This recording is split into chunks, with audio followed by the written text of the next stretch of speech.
स्वागत है आप सभी लोगों का मेरे चैनल साइंस टू टेक्नोलॉजी में। मैं अनुपम विपुल आप सभी लोगों का स्वागत करता हूं आज के शो साइंस थर्सडे में। आज हम लोग बात करेंगे थोड़ा सा नेगलेक्टेड टॉपिक के बारे में, लेकिन बहुत इंपॉर्टेंट है, एसी एक्टिव रेक्टिफिकेशन। तो आइए इसे समझते हैं। तो सबसे पहले समझिए समस्या क्या है। समस्या ये है कि हम लोग को बहुत जगह पे एसी को डीसी में बनाना पड़ता है। और रहा बात कि आपके दिमाग में पहला आता है कि क्यों ना हम डीसी ही बनाएं, मतलब जनरेट डीसी डायरेक्ट करें। बात यह है कि डीसी को ट्रांसफार्मर नहीं पसंद है, और ट्रांसफार्मर के बिना हमारा ग्रिड नहीं चल सकता। तो इसी कारण से हम एसी इस्तेमाल करते हैं। और हिसाब ये समझिए कि जितना रिक्वायरमेंट है, जहाँ पे हम लोग को एसी को डीसी में बदलना पड़ रहा है, ये रिक्वायरमेंट बढ़ता चला जा रहा है। जैसे आप एग्जांपल के तौर पे देखिए, पहले टाइम में भी एसी बनता था, मतलब पिछले 70 साल से एसी बन रहा है और अभी भी एसी बन रहा है। बस अंतर यह है कि पहले एसी था इंडक्शन मोटर से डायरेक्ट चलाया जाता था, अब उसको एसी से डीसी में बदल के या बीएलडीसी मोटर चलाया जा रहा है या इन्वर्टर मोटर्स चलाए जा रहे हैं, जो कि मतलब समझिए एसी को डीसी बनता है, डीसी से फिर से एसी बनाता है। तो कन्वर्शन यानी कि एसी टू डीसी कन्वर्शन बहुत हो रहा है। और ये मतलब समझिए कि यहाँ पे अगर 1% भी वेस्ट हो जाता है एसी को जब डीसी बदल रहे हैं, तो ये बहुत ज़्यादा होता है, बहुत एक्सपेंसिव होता है। क्योंकि मतलब आप ये समझिए हार्मफुल भी होता है, क्योंकि बहुत लोगों को पर्यावरण से कोई लेना देना है। लेकिन मान लीजिए आपने एक ट्रेन बनाया, ठीक है, इसका लगभग पावर कंजम्पशन समझिए अराउंड 8 से 9 मेगावाट मान के चलिए, 10 राउंड नंबर कर दीजिए। अगर 10 मेगावाट का ये 10% भी वेस्ट करता है, इसको ठंडा रखने के लिए जितना बड़ा रेडिएटर लगेगा वो उसमें आप लुट जाइएगा। तो ये हर इलेक्ट्रॉनिक्स के साथ होता है कि आपको ये भी डिसाइड करना होता है कि कई बार हो ना, अरे सस्ता कंपोनेंट यूज़ कर लो जो ज़्यादा मतलब ये नहीं है, इफिशिएंट नहीं है। बात प्रॉब्लम ये होता है कि अगर आप वहाँ सस्ता यूज़ करते हैं, वेस्ट हीट से आपको इतना नुकसान होगा कि भैया शांति से महंगा यूज़ करो। इसीलिए ये समझना बहुत ज़रूरी है कि टॉलरेट करना कोई नहीं करना चाहता है कि हम बिजली बर्बाद करते हुए, बर्बाद बिजली आप ही का हेडेक बनता है।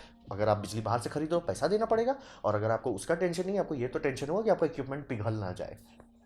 तो ये समझना बहुत ज़रूरी होता है। और कितना रिक्वायरमेंट होता है, रिक्वायरमेंट बहुत है, मतलब कुछ वाट से लेके, जैसे कि आपका जितना भी सर्वर हो गया, कंप्यूटर हो गया, राउटर हो गया, कुछ वाट से स्टार्ट होता है और कई कई मेगावाट तक का, जैसे मैंने बताया रेलवे इंजन के केस में, या गीगावाट तक पे भी चले जाते हैं। और आपका जो ईवी फास्ट चार्जिंग स्टेशन के बारे में बात की जा रही है, यहाँ सब तो एक एक स्पॉट के लिए कोशिश की जा रही है अराउंड 250 किलोवाट तक देने की। तो यहाँ समझना बहुत ज़रूरी है, इसका रिक्वायरमेंट बहुत ज़्यादा है और वेस्टेज कम से कम करना पड़ेगा, नहीं तो सब के सब लुट जाएंगे। तो हम लोग पहले कैसे करते हैं, हम लोग करते हैं फुल ब्रिज रेक्टिफायर से। तो फुल ब्रिज रेक्टिफायर का सबसे बड़ा फायदा वो सिंपल होता है, मतलब बच्चों को भी आप समझा सकते हैं, ये सीधा एनिमेशन, कुछ दिमाग नहीं लगाना, एकदम सिंपल है। बच्चे लोग इलेक्ट्रॉनिक्स में सबसे पहला प्रोजेक्ट करते हैं, क्लास 5 6 में करते हैं। मेन लाइन वोल्टेज के साथ खेलने मत दिया कीजिए, स्टेप डाउन ट्रांसफार्मर से मतलब 50 वोल्ट के नीचे का दीजिए, ताकि मतलब अगर छुए हैं तो ऊपर ना चले जाए।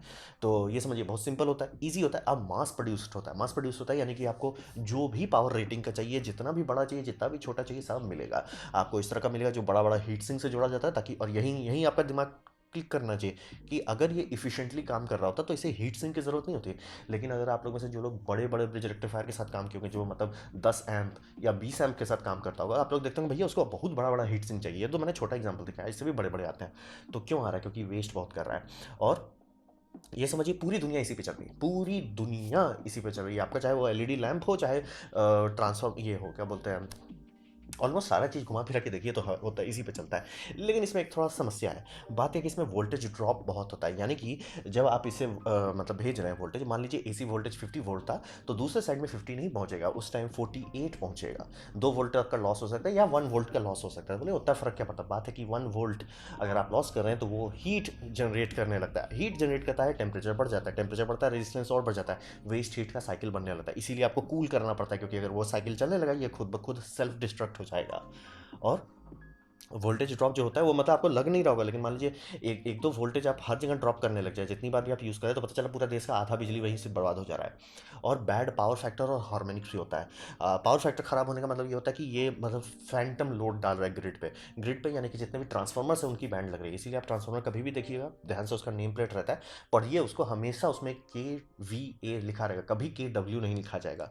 क्योंकि KVA और प्लस पावर फैक्टर आपको बताता है कितना किलोवाट आप यूजफुल निकाल सकते हैं। आप चाहोगे कि आपका पावर फैक्टर 1 हो या ऑलमोस्ट 1 हो। परफेक्ट 1 लेना तो सिर्फ रेजिस्टिव लोड के साथ पॉसिबल है, लेकिन जैसे भी कोई फैंसी चीज़ होगी, जैसे कि BLDC फैन मैंने लिया था 1 साल पहले, तो BLDC फैन मतलब बनाने वाले ने पता था कि भाई BLDC का बहुत खराब पावर फैक्टर होता है पावर ड्राइवर के चलते, लेकिन उसमें एक्टिव IC है जो उसको रेक्टिफाई करता रहता है, ताकि पावर फैक्टर मतलब ग्रिड को लगे 0.98, जो कि बहुत अच्छा है, जो कि ऑलमोस्ट समझिए परफेक्ट है। तो वो ग्रिड के लिए अच्छा है, ट्रांसफॉर्मर ठंडा रहता है। लेकिन वहीं पर अगर खराब पावर फैक्टर वाला चीज़ इस्तेमाल करते हैं, जैसे कोई चाइनीज़ LED बल्ब जिसमें पावर फैक्टर करेक्शन नहीं है, वो इतना गंदा करेगा कि वैसे अगर 10 20 बल्ब लगाएं, पता चला ट्रांसफार्मर को दुगुना का लोड लेना पड़ रहा है।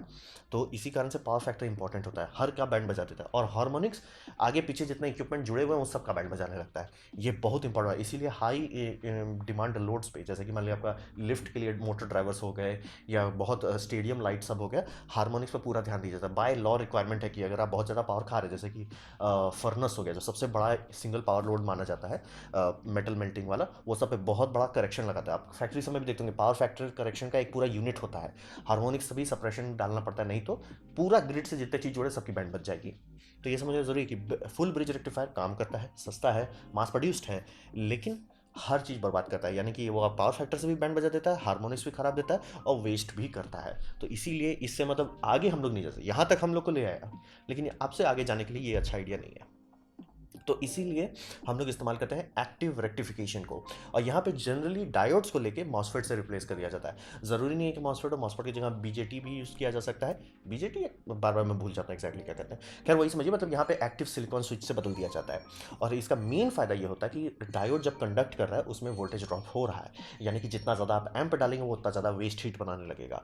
यहाँ पे वैसा नहीं होता है, क्योंकि इसका ऑन रेजिस्टेंस, यानी जो भी चीज़ आप मॉसफेट डाल रहे हैं, ये जब ट्रिगर होगा, जैसे ये मॉसफेट से ये सब ट्रिगर होंगे, जब ऑन हो जाएगा तो रेजिस्टेंस बहुत कम रहेगा। और वो सीधा सीधा ट्रांसलेट करता है कि आपकी इफिशिएंसी बढ़िया हो जाएगी। क्योंकि ऐसा कोई भी सिलिकॉन सिस्टम आप नहीं बना सकते जिसमें 100% मतलब सुपर कंडक्टर हो, ऐसा नहीं होने वाला। लेकिन अगर आपका मान लीजिए रेजिस्टेंस 10 था, 10 को आप ड्रॉप कर दे रहे हो 2 पे, जैसे ही आप उसे ऑन कर रहे हो बहुत एनर्जी बच जाएगी। तो मेन वही है, लेकिन साइड इफेक्ट होता है कि इसको एक्टिव कंट्रोल चाहिए, यानी कि एसी मेन्स को इसको स्टडी करना पड़ेगा कि साइन वेव कहाँ जा रहा है, कब जा रहा है, तभी स्विच चालू कर सकता है ना। ये अगर गलत टाइम पे गलत स्विच कर दिया, शॉर्ट सर्किट होगा या तो बूम हो जाएगा। तो ये एक्टिव आईसी इसको चाहिए। यानी कि अगर आप नॉर्मल डायोड रेक्टिफायर बनाते हैं, इसलिए बना बहुत सिंपल होता है। किसी भी बच्चे को आप ये डायग्राम दिखाओगे वो समझ जाएगा, भैया एसी आ रहा है, ये 2 जगह पे जा रहा है, दूसरा फेज आ रहा है, यहाँ 2 जगह पे जा रहा है, उससे आप प्लस माइनस निकाल दो, काम खत्म। ये लगा दो, कैपेसिटर लगा दो, स्मूथ हो जाए, कोई टेंशन नहीं। लेकिन इसमें भी आउटपुट तौर पे तो वही है कि मतलब आप चार्टो मॉसफेट्स लगा रहे हो, लेकिन उसको कंट्रोल आईसी चाहिए होता है। और कंट्रोल आईसी स्टडी करता है कि स्टडी करना गलत कहेंगे, मतलब समझिए कि मैं सेंस कर रहा है कि किस टाइम में वोल्टेज क्रॉसिंग जीरो है, क्योंकि सबसे ऑप्टिमम टाइम होता है वोल्टेज को, मतलब ये सब मॉसफेट सबको ऑन ऑफ करने का, जब जीरो क्रॉसिंग पे हो, सबसे कम लोड में होता है। अगर ऐसा नहीं कि 220 पे ऑफ नहीं कर सकता, कर सकता है, लेकिन बात है उस पर लोड पड़ेगा। अगर आप जीरो पे करते हैं लोड नहीं पड़ेगा, वेस्टेज कम होगा। और मेन इसका काम यही है कि जीरो पे ट्रांजिशन करो। तो इसीलिए आईसी को उतना लोड नहीं लेता है। जैसे आप ये छोटा आईसी देख रहे हैं, ये मान लीजिए इस सर्किट के साथ वो 1 एम्प का लोड संभाल सकता है, तो बोलेंगे कोई फायदा नहीं हुआ ना। बात है यही आईसी आप 50 एम्प वाले सर्किट में भी लगा सकते हैं, क्योंकि आईसी को लोड नहीं लेना है, आईसी को सिर्फ जीरो क्रॉसिंग में ट्रांसफर करना है, तो उसका कोई फर्क नहीं होता। और इससे सबसे बड़ा बेनिफिट ये होता है कि जितने भी ढंग के आईसी आते हैं ये यूनिटी पावर फैक्टर अचीव कर सकते हैं। यानी कि आपका जो ग्रिड है, ग्रिड को दिखेगा हम पे पावर फैक्टर 1 है, यानी कि जनरेटर जो है आराम से चलेगा, ट्रांसफार्मर आराम से काम करेगा। फिर आपका जो इन्वर्टर्स हो गया, इसीलिए देखिए कभी भी इन्वर्टर में के का रेटिंग नहीं दिया जाता, हमेशा के का रेटिंग दिया जाता है, वो भी आराम से रहेगा, सब कुशल मंगल रहेंगे। तो ये समझना बहुत ज़रूरी है। इसीलिए मतलब ये तिगड़म डाल के कि आप एक महंगा इक्विपमेंट इस्तेमाल कर रहे हो, एक मतलब माइक्रो कंट्रोलर चाहिए, उसका फ़ायदा ये हो रहा है कि आपका यूनिटी पावर फैक्टर मिल रहा है, प्लस इफिशिएंसी बढ़ जा रहा है। क्योंकि जब भी ये सब ऑन स्टेट में जाता है मतलब रेजिस्टेंस बहुत ड्रॉप करता है, डायोड से ज़्यादा नीचे ड्रॉप करता है। और डायोड हर टाइम एक कांस्टेंट रेजिस्टेंस के तौर पे बिहेव कर रहा है, वो कॉन्स्टेंटली हीट हो रहा है। ये मतलब जिस टाइम ऑन है उस टाइम रेजिस्टेंस एकदम जीरो है, बिजली आराम से चली जा रही है। और जिस टाइम ऑफ करना है, जब स्विच करना है, जब लड़ाई करना है, वो जीरो क्रॉसिंग में लड़ाई करता है। मतलब एसी वेव ऊपर जा रहा है, लोड है, लोड है, लोड है, लोड है, लोड खत्म हुआ तब स्विच कर दिया आराम से फटाक से।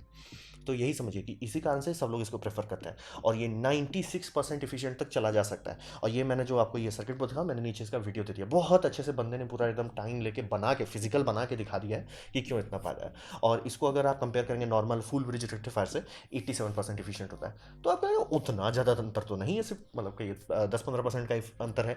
बात ये समझिए कि 10-15% आपका भारतीय रेलवे का एक एक इंजन करने लगेगा तो कितना अंतर पड़ता है, बहुत ज़्यादा। तो ये समझना बहुत ज़रूरी है कि ये बात एकदम से कि फुल ब्रिज रेक्टिफायर काम करता है, लेकिन उसका जो सेकेंडरी डैमेज है, आप मान लीजिए आपके देश के पास इतनी बिजली है कि उसको लोड नहीं ले रहा है, लेकिन हार्मोनिक से आपके सारे ट्रांसफार्मर की तो बैंड बजेगी, सारा लाइफ शॉर्ट तो हो जाएगा।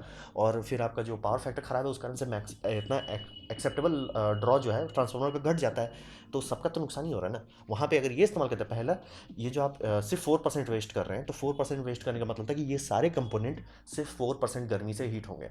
तो 4 मेगावाट का 4% को ठंडा करना वर्सेस 4 मेगावाट का अराउंड 13% को 13% से भी ज़्यादा कर लीजिए, को ठंडा करना है, आप सब खुद ही सोच लीजिए क्या करना चाहिए। जैसे आपने लोकोमोटिव बनाया, इस लोकोमोटिव को ठंडा करना पड़ता है, जितनी भी वेस्ट एनर्जी इसमें जा रही है, मतलब आइडियली आप चाहते हो कि सारा एनर्जी मोटर में जाए और चक्का घूमे, आइडियली वही आप चाहते हो, ताकि 1% भी एनर्जी इसमें नहीं जाए। वो फिजिक्स अलाउ नहीं करता। तो रियलिस्टिकली मान लीजिए अगर इसका टोटल वेस्टेज जो है वो 10% के अंदर रखा जाता है, ठीक है, मतलब ये 10 मेगावाट ग्रिड से खा रहा है, उसमें से 10 मतलब समझिए 1 मेगावाट की गर्मी ये वेस्ट कर रहा है। 1 मेगावाट थोड़ा ज़्यादा हो गया, बट आप वही समझ लीजिए अराउंड 100 किलोवाट का वेस्टेड गर्मी है। लेकिन अगर उसको कम कर देते सिर्फ 10 किलोवाट का है, वो तो सिर्फ इसका चैसी ही इतना बड़ा है कि वो उतना मतलब, और प्लस ये ट्रेन मूव करता है तो एयर कूलिंग हो जाती है। तो ये समझना बहुत ज़रूरी है कि ये इफिशिएंसी 96% 87% बहुत बड़ा मायने रखता है। और जितना बड़ा आप लोड बढ़ाते चले जाएंगे, कि यहाँ पे तो 1 एम्प की सर्किट के बारे में बात की जा रही है, 10 एम्प का भी सर्किट हो सकता है, 100 एम्प का भी हो सकता है, कई कई गीगा वॉट का सर्किट हो सकता है, वहाँ पे क्या करेंगे। तो ये समझना जरूरी है कि कई, जैसे आप चाइना के केस में दुनिया का सबसे सिंगल पॉइंट सबसे बड़ा HVDC लिंक है जो कि 12 गीगावाट का है। इंडिया के केस में दुनिया का सबसे बड़ा HVDC लिंक है जो ट्राई लिंक है, यानी कि 3 जगह जोड़ता है, ABC करके मल्टी लिंक कनेक्शन कह सकते हैं, वो है अराउंड 8 गीगावाट का। वहाँ पे भी आपको AC को DC में कन्वर्ट करना पड़ रहा है। वहाँ पे आप बताइए कि 96% कन्वर्शन इफिशियंसी या 87% लेंगे, खुद समझिए। इसीलिए ये बात एकदम सही है कि महंगा कर देता है आपका इक्विपमेंट, लेकिन पावर फैक्टर भी सुधारता है, इफिशियंसी भी सुधारता है सबका, और हार्मोनिक्स ऑलमोस्ट नेग्लिजिबल कर देता है, तो सबका भला होता है इससे। और ये दाम जैसे जैसे ऊपर जाएंगे ना, एक्चुअली वो डायोड से सस्ता पड़ने लगता है। अब बात करते हैं इसका इस्तेमाल कहाँ होता है। तो यहाँ पे समझिए कि जो भी चीज़ में 10% का सेविंग से फ़र्क पड़ने वाला है, जैसे कि अगर आप 1 किलोवाट का LED लाइट लेते हैं, जैसे इंडोर फार्मिंग के लिए लोग लेते हैं, वहाँ पे 10% अगर बचाते हैं तो आपका बिजली बिल पे सीधा फ़र्क पड़ेगा, तो ऑब्वियसली आप उस पर खर्च करोगे। इसीलिए ये सब चीज़ जनरली जितने भी महंगे इक्विपमेंट हैं वो सब पे किया जाता है। जैसे कंप्यूटर पावर सप्लाई हो गया, ढंग का कोई भी चीज़ होगा उसमें जनरली ये किया जाएगा, क्योंकि इससे फ़र्क पड़ता है। कंटिन्यूस पावर कंजम्पशन अगर जिस चीज़ में है, वहाँ पे 10% भी बचाना बहुत फ़ायदेमंद रहता है। ट्रेन के केस में बता रहा हूँ, जितने नए लोकोमोटिव, पुराने वाले में नहीं होता था, नए वाले में होता था, भारत सरकार को पता चला भाई ये ट्रेन का ट्रेन हम लोग से लोग मांग रहे हैं, ट्रेन का ट्रेन दे भी दे, जो बिजली डिपार्टमेंट है वो बोल रहा है का महाराज का कहाँ से दे हम आपको बिजली। तो वहाँ पे 10-10% सोचिए कि 100 लोकोमोटिव 10-10% इफिशियंट हो जाता है, तो मतलब होता है ना कि 1 लोकोमोटिव आप फ्री का चला सकते हो। तो इसी कारण से जहाँ पे भी ज़्यादा लोड होता है वहाँ पे ये फायदा करता है, प्लस पावर सेविंग्स के लिए बेटर होता है। और पावर सेविंग्स ये इनडायरेक्ट भी देता है। जैसे मान लीजिए मेरा ये ट्यूब है, ये 100 वाट का सेटअप है, LED सेटअप है, इसका पावर इफिश फैक्टर बहुत इफिशियंट हो जाए, इसका कन्वर्शन इफिशियंसी हो जाए, पहले बिजली बच रहा है वो तो बल्ले बल्ले, लेकिन जो इफिशियंसी बढ़ेगा पावर फैक्टर के कारण, हार्मोनिक्स कम होने के कारण, उससे मेरा ट्रांसफार्मर ठंडा हो जाएगा। ट्रांसफार्मर ठंडा होगा उसका मतलब है कि उस पर मतलब हीट लॉस कम होगा। तो हर मामले से पावर सेविंग्स का फायदा होता है, बेटर हार्मोनिक्स का फायदा होता है। ये कि इंटरप्राइज के लिए, इंडस्ट्री के लिए बहुत इंपॉर्टेंट बात है। और जनरली जहाँ पे भी आप हाई पावर एप्लीकेशंस के बारे में बात करें, वहाँ 1 किलोवाट के ऊपर जा रहे हैं तो जनरली लोग यही देंगे आपको। ये कोई नई टेक्नोलॉजी नहीं है, बस समझना जरूरी है। लेकिन बस बात है कि अब हम लोग इफिशियंसी को इतना सीरियसली लेने लगे कि हर जगह इसे डाल रहे हैं। पहले ऐसा नहीं रहता, पहले छोटे छोटे यूनिट्स आते ही नहीं थे। और मतलब HVDC 1970s चल रहा है, उस टाइम में यही था। तो यही समझिए कि, और इसका एक दूसरा एक यूनिक फ़ायदा है कि आप इसे इन्वर्टर को चार्जर के तौर पे बिहेव करा सकते हैं। यानी कि जैसे मान लिया आपने लिया है कि मेरा लिथियम आयन का बड़ा बम बम बैटरी बैंक है, ठीक है, उसमें आपने मतलब DC टू AC चार्जर ये लगा दिया, कन्वर्टर लगा दिया, जो आपका मतलब मान लीजिए 70 वोल्ट्स है, 70 वोल्ट्स को लेके आपको 120 वोल्ट्स आउटपुट देता है, अति उत्तम, बल्ले बल्ले। लेकिन 120 वोल्ट्स क्यों कह रहा हूँ, इंडिया के इसमें 220 होगा, 220 वोल्ट्स आउटपुट दे रहा है, चलो ठीक है। अब उसको आप चार्ज कैसे करो लिथियम आयन बैटरी। जनरली पुराना आइडिया क्या होता था कि उसे ट्रांसफार्मर से स्टेप डाउन करो, उससे ब्रिज रेक्टिफायर में डालो, उससे बिजली डाल दो। अगर वहाँ पे आप एक्टिव कर देते हो, आपको ये पूरा स्टेप ही नहीं करना पड़ेगा। जो सिस्टम आपका DC को AC में बदल रहा है वही उल्टा भी चल सकता है, सारे IGBT उल्टा भी चल सकते हैं, मतलब उसको कोई फर्क नहीं पड़ा, वो अभी भी on off on off on off कर रहा है। बस आपको एक सेंस ये चाहिए, क्या बोलते हैं, सेंस IC चाहिए जो सारा काम को मैनेज कर सके। तो इसी से मैंने नीचे एग्जाम्पल भी दे दिया, टेयर डाउन है, बंदे ने उड़ा दिया गलती से, लेकिन इसीलिए टेयर डाउन हम लोग को मिला। उसमें देखिए कोई है ही नहीं वो सिस्टम, चार्जिंग करके कोई सिस्टम ही नहीं है। जिस चीज़ से वो डिस्चार्ज करता है वही रास्ते से चार्ज भी कर देता है। बेनिफिट सेम पावर रेटिंग, यानी कि आपका डिस्चार्जिंग का अगर पावर कैपेसिटी था, यानी कि वो एज ए AC इन्वर्टर के तौर पे बिहेव कर रहा है अराउंड 1 किलोवाट का, आप चार्ज भी 1 किलोवाट में कर सकते हैं। ये बहुत इंपॉर्टेंट बात है। और यहाँ पे समझिए HVDC जो आज के टाइम में बहुत इंपॉर्टेंट है, क्योंकि अगर आप रिन्यूएबल एनर्जीज डालना चाहते हैं, कम बिजली बर्बाद करना पड़ता है, कम बिजली बर्बाद करना चाहते हैं, तो आपको घूम फिर के हाई वोल्टेज DC पे जाना पड़ेगा। और मैं DC क्यों नहीं इस्तेमाल करते, क्योंकि ट्रांसफार्मर नहीं है। तो आप करोगे क्या, आप पहले लोगे बिजली AC जो जनरेटर से निकल रहा है, सब जगह AC आप लाओगे, कन्वर्टर स्टेशन से पहले आप उसे हाई वोल्टेज कर दोगे, जितना हाई कर सकते हो। हाई करने के बाद आप उसे डीसी में बदलोगे। तो हाई वोल्टेज को डीसी में बदलने के लिए आपको यही एक्टिव स्टेप्स चाहिए। एक्टिव स्टेप का दूसरा फायदा कि ये टू डायरेक्शनल होता है, यानी कि आप बिजली किसी को बेच रहे हैं, मान लीजिए इसी कारण से जब भी नेशनल ग्रिड होता है हमेशा पावर टू वे दिया जाता है कि आप बेच भी सकते हो, खा भी सकते हो।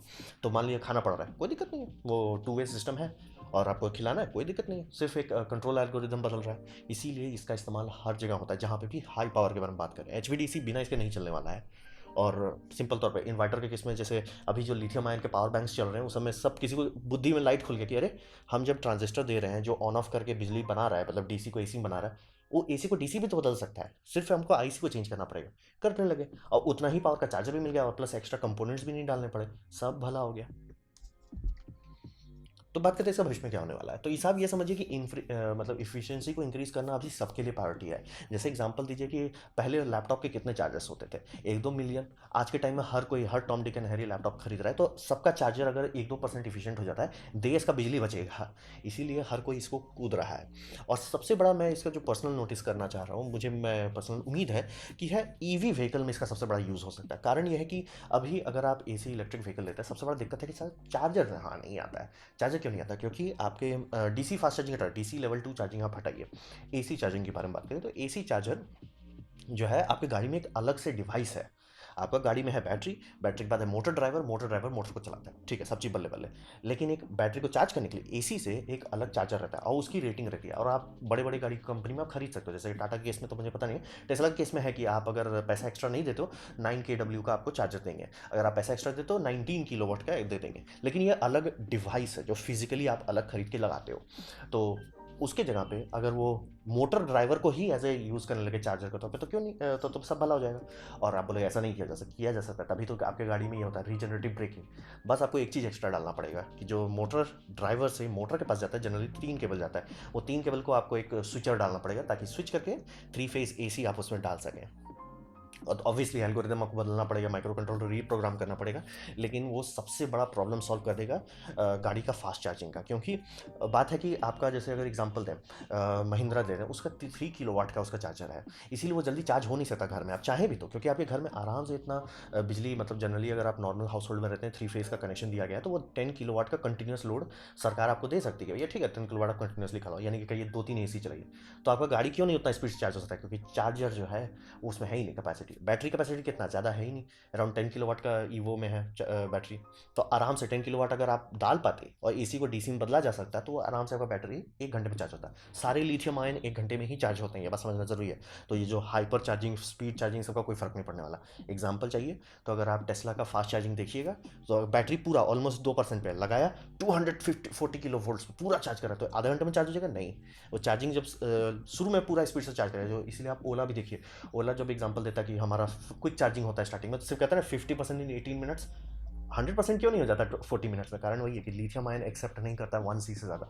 आप फोर्स कर सकते हो, अगर आपके पास कूलिंग का व्यवस्था है तो आप कर भी सकते हो, बस समस्या ये है कि उससे लाइफ स्पैन की बैंड बच जाएगी, मतलब कितने साल तक वो बैटरी चलेगा वो खत्म हो जाएगा। इसीलिए जनरली फास्ट चार्जिंग आपको 0 to 80% जनरली कहा जाता है। 0 to 50 में सबसे ऑप्टिमम है कि भैया आपको जितना बिजली डालना है डाल लो, खा लेगा वो। लेकिन जैसे ही 50% के बाद वोल्टेज आता है कि भाई वोल्टेज बढ़ रहा है, हाँ भैया ठंडा हो जाओ। तो अगर आप एसी से पावर दे पाते कि डायरेक्ट बैटरी आपका आराम से 1 घंटे के अंदर चार्ज हो जाए, हर कोई यूज़ करने लगे, 1 घंटे के अंदर का चार्ज हो जाए। और ऑब्वियसली 1 घंटे के अंदर क्यों होगा? क्योंकि ऑब्वियसली आप फुल डिस्चार्ज करके तो नहीं जाओगे ना हर बार। तो मतलब थोड़ा सा भी, हमारे 10% चार्जिंग रिमेनिंग था या 15% रिमेनिंग था, आराम से आपका हो जाएगा।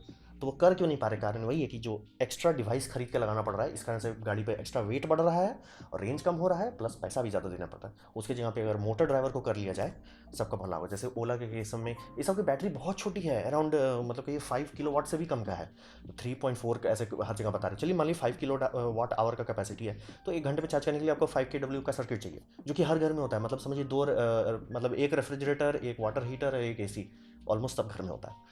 तो आराम से किया जा सकता है। कर क्यों नहीं पा रहे? उसका चार्जर जो है 800 वाट्स का है। अगर वो मोटर कंट्रोलर में एक स्विचर, ऑब्वियसली फिजिकली स्विच करना पड़ेगा सर्किट, वो थोड़ा सा ये मतलब एक स्विचर, रोटरी स्विच डालना पड़ेगा जो इलेक्ट्रोमैग्नेटिकली एक्टिवेट हो। उतना महंगा वाला चीज़ नहीं है, मिलता है मार्केट में मिलता है। वो कर दें तो आराम से वो कर सकते हैं कि आपका ये ओला स्कूटर हर जगह पे 1 घंटे में चार्ज हो सकता है। और ये सबसे चार्ज होगा, और ये सब है सिर्फ एक प्लग। इसे कहते हैं एसी लेवल 2 चार्जिंग, यानी कि मल्टीपल फेज का पावर देता है, और सिर्फ एक कंडक्टर है इसके अंदर कि भैया हम चालू करेंगे, हम बंद करेंगे, हम चालू करेंगे, हम बंद करेंगे। और ये सिर्फ एक बात करता है आपकी गाड़ी से, भैया तुम हमसे इतना एम्प्स के अंदर खाओ। मतलब ये सब बोल देगा। मान लीजिए इसको सेट ठीक से किए हैं, और मान लीजिए जैसे आम घर में, इंडियन घर में 16 एम्प का प्लग देखते हैं ना, ये समझिए बस वही बता रहा है, ये गाड़ी को बता रहा है भैया तुम हमसे कुछ भी करके 15 एम्प से ज़्यादा मत खाओ, सेफ्टी सेफ्टी मान के 15 एम्प से ज़्यादा मत खाओ। तो गाड़ी बोलता है ठीक है भैया, जैसे स्कूटी बात करें, अरे भाई 15 का हमको ज़रूरत नहीं, हमको तुम 4 दे दो। तो ये कॉन्टैक्टर कनेक्ट कर देगा कि यानी प्लग चालू हो गया, बल्ले बल्ले बिजली जा रहा है। और अगर देखा कि मान लीजिए किसी का शॉर्ट सर्किट होने लगा, खराब हो गया और ड्रॉ ज़्यादा करने लगा, ये प्लग बोलेगा कहा भाई बंद करो उसको। बस इससे ज़्यादा इसका कोई काम ही नहीं, इसलिए ये सब बहुत सस्ता होता है। अगर आप ऐसा करने लगो कि गाड़ी का मतलब ड्राइवर यूज़ करो, तो आप 1C अचीव कर जाओगे। 1C का मतलब होता है जो लिथियम आयन का नॉर्मल चार्जिंग रेट है, 1 घंटे में पूरा चार्ज हो सकता है। और आपको एक्स्ट्रा वजन नहीं डालना पड़ेगा, क्योंकि सबसे बड़ा मैंने देखा है चार्जिंग यूनिट 20 किलोवाट का जाता है। 20 किलोवाट आप जैसे टाटा के केस में देखिए, बैटरी उसका 30 किलो डब्ल्यू का है, तो यानी 1 आवर में वो चार्ज भी नहीं हो सकता, आप चाहें भी तो नहीं होगा, क्योंकि डाल ही नहीं पाएगा उतना एनर्जी। और प्लस टाटा का है अराउंड, एग्जैक्टली बार बार भूल जाता हूँ, 6 kW का आई थिंक उसका चार्जर है। आप लोग में से कोई अगर देखे हो तो, या अगर ऑप्शंस दिखा रहे तो प्लीज़ नीचे लिख दीजिए कि एग्जैक्टली कितना kW का वो चार्जर देता है। तो ये समस्या बहुत आसानी से सॉल्व कर सकता है, कि तब ये सब खरीद के आप आराम से हर पेट्रोल पंप में 3 फेज़ का एक प्लग दे दिया जाएगा, क्योंकि ये ज़्यादा महंगा नहीं होता, हर पेट्रोल पंप में दिया जा सकता है। और सिर्फ आपको एक मोबाइल फ़ोन डालना होगा इसके साथ में, जो मतलब आपको टच स्क्रीन दे, ताकि आप स्वैप कर सको, पेमेंट कर सको यूपीआई से, उससे ज़्यादा आपको कुछ नहीं करना है, और आराम से हाई स्पीड चार्जिंग हो जाएगी। फिर आप बोलोगे लेकिन कहाँ से ये ट्रांसफार्मर लाएंगे हाई स्पीड चार्जिंग वाला? वो तो आपको डीसी में भी देना पड़ेगा, डीसी फास्ट चार्जिंग में भी देना पड़ेगा। कि जैसे मान लीजिए डीसी फास्ट चार्जिंग है, जो टेस्ला का सबसे बड़ा वर्ल्ड रिकॉर्ड बनाए चल रहे हैं, कि 350 किलोवाट तक जा रहे हैं। 350 किलोवाट के लिए उनको ट्रांसफार्मर देना पड़ रहा है, प्लस 350 किलोवाट का एसी टू डीसी यूनिट डालना पड़ रहा है। वो डालने की जरूरत नहीं रहेगी, सिर्फ ट्रांसफार्मर, काम खत्म। ट्रांसफार्मर प्लग, काम खत्म, कर रहा हो। वो हर कोई कर सकता है, हर पार्किंग लॉट में किया जा सकता है, हर सिनेमा थिएटर में किया जा सकता है, हर पेट्रोल पंप में किया जा सकता है। और अगर एसी लेवल 2 जो अभी है, लेवल 2 होता है अराउंड 10 किलोवाट से 50 किलोवाट तक का, हर कोई आराम से हर समय हर जगह यूज़ कर पाएगा, अगर इंडिपेंडेंट चार्जर को निकाल के फेंक दिया जाए, और जो मेन ड्राइवर है, जो मेन मोटर ड्राइवर है, उसके बाद मोटर और ड्राइवर के बीच का एक स्विच लगाना होगा, जो 3 फेस को डायरेक्ट कनेक्ट करे, और बस काम खत्म। तो ये सबसे ऑप्टिमम यूज़ है। देखिए आने वाले टाइम में होता है कि नहीं, क्योंकि ये जो भी कंपनी क्रैक कर ली कि भैया मैं वही ड्राइवर इस्तेमाल करूंगा जो मोटर को चला रहा है, उसी से चार्जिंग भी करूंगा, क्योंकि तभी समझिए आपका रीजनरेटिव ब्रेकिंग वैसे ही काम करता है, एनर्जी फ्लो वैसे ही होता है, बस वोल्टेज और उस सबका फ्रीक्वेंसी का थोड़ा बार अंतर है। अगर कर लिया, वो आराम से छा जाएगा मार्केट में। आप खुद ही सोचिए ना कि आप ओला का कंपटीटर रिलीज़ की हो, ये हमारी बैटरी गाड़ी है, हर जगह आराम से 1 घंटे के अंदर चार्ज हो जाती है। क्या स्पीड चार्जिंग? नहीं नहीं नहीं sir, normal normal level 2 charging, 5 kilowatt वाला कोई दिक्कत नहीं, हर जगह 5 किलोवाट का मिलता है। आप चाहें तो खुद जाके लगवा सकते हैं पेट्रोल पंप वाले में, कि अरे भैया एक तो थोड़ा सा ये लगा दिए, थोड़ा सा डीलिंग वीलिंग कीजिए, और आप ये सेल कर सकते हो कि आप इसमें महिंद्रा ईवो भी चार्ज कर सकते हैं, टाटा भी चार्ज कर सकते हैं। धीरे धीरे होगा, लेकिन चार्ज तो होगा, और वो लोग भी पे करेंगे। और कोई फंसा है तो वो तो भाई आपको कुछ भी पैसा दे के चार्ज करा लेगा अपना। तो आप कर सकते हो कि भैया हमारा सर्किट टू सर्किट यूज़ कीजिए, दाम कम लेंगे, जो दूसरे वाले यूज़ करें उनको यूज़ करने को तो मिल रहा है, और प्रोप्राइटरी नहीं है, आराम से खुश रहिए। सब कोई का भला होगा। तो जो इसको क्रैक किया ईवी कंपनी में, कि हम मोटर ड्राइवर को ऐसे यूज़ करेंगे चार्जिंग सर्किट के तौर पे, कल मार्केट में से सारे ईवी को हटा देगा, क्योंकि एसी ही फ्यूचर है, एसी चार्जिंग ही। क्योंकि बार बार हर जगह पे डीसी चार्जिंग लगाना उतना पॉसिबल ही नहीं है, महंगा बहुत पड़ेगा। ये सब तो मतलब एक सिंपल प्लग है। तो ये था मेरा प्रेजेंटेशन एसी एक्टिव रेक्टिफिकेशन के बारे में। उम्मीद करता हूँ आपको अच्छा लगा हो, कुछ सीखने मिला हो, कुछ समझ में हो। अगर ऐसा है, लाइक कर दे, दोस्तों शेयर कर दे, उससे मेरा काफ़ी भला होगा। नहीं अच्छा लगा, नहीं पसंद आया, कोई बात नहीं, आप डिसलाइक दबा सकते हैं। मैं कहूँगा डिसलाइक 2 बार दबाएं, उससे मुझे पता चलेगा आपको कितना नापसंद हुआ है। मैं आपसे कहूँगा कि कमेंट लिखें, मैं हर कमेंट को पढ़ने की कोशिश करता हूँ। आपसे कहूँगा सब्सक्राइब कीजिए, बेल दबाइए अगर आप फ्री हैं तो। आपने मेरा वीडियो देखा, जानकर मुझे बहुत खुशी हुई। धन्यवाद।